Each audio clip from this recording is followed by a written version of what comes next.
Hello everyone, আমি সায়নী চলে এসেছি আবারও তোমাদের সাথে একটি ছোট্ট ব্লগ নিয়ে। আজকের দিনটি ছিল রবিবার, আর রবিবারের সকালটা আমার এভাবেই কেটেছিল।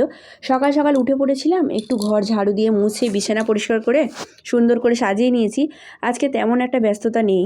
আর এদিকে ছেলে উঠেছে আমার ঘরটাকে লণ্ডভণ্ড করার জন্য, বিছানা কাঁথা সব ওলট পালট করে দিচ্ছে।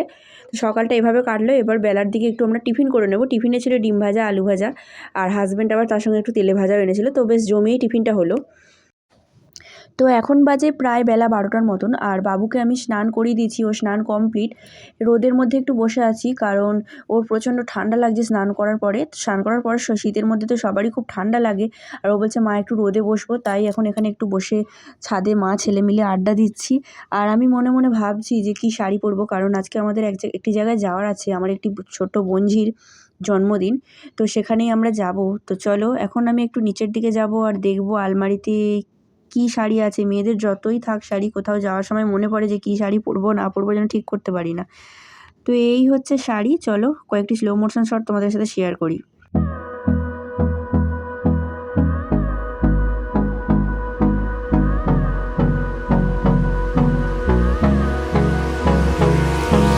Hold me close till I get up. Time is barely on our side. তো এইবার তোমরা ঝটপট বলো দেখি কমেন্টে আমাকে কেমন লাগছে। এই ছিল আমাদের গিফট, মায়ের তরফ থেকে ছিল এই ব্যাগটা, আর আমাদের গিফটও রয়েছে এর ভিতরে। তো চলো এবার বার্থডে গার্লকে তোমাদের দেখিয়ে দিই। এই হলো আমাদের আজকের বার্থডে গার্ল।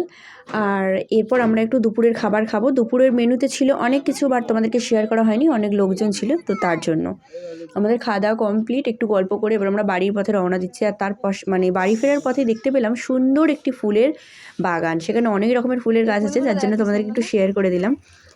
আর মা চলে গেল বাড়ি। মা এনেছে বাবুর জন্য এত রকমের ফল। মায়ের সাথেই তোমাদেরকে আলাপ করানো হলো না। মা চলে যাবার পর আমি এখানে একটু আমার জামা কাপড় একদম ওলটপালট হয়েছিল বিছানাময়, সেগুলো গুছিয়ে নিয়ে বাবুকে একটু পড়াতে বসিয়েছি। আর বাবু একদমই এখানে পড়তে চাইছে না, প্রচণ্ড দুষ্টুমি করছে, কারণ দুপুরবেলা ওর ঘুম হয়নি। এখন ওর ঘুম পেয়েছে, খিদে পেয়েছে, দুটোই পেয়েছে। তো ও পড়তেও চাইছে না, আর আমি ছেড়ে দেবারও পাত্রী নয়। খানিকটা ওকে পড়াবো, আর এখানে আমার সাথে বকর বকর করে যাচ্ছে, পড়ার কোনো উত্তরই দিচ্ছে না।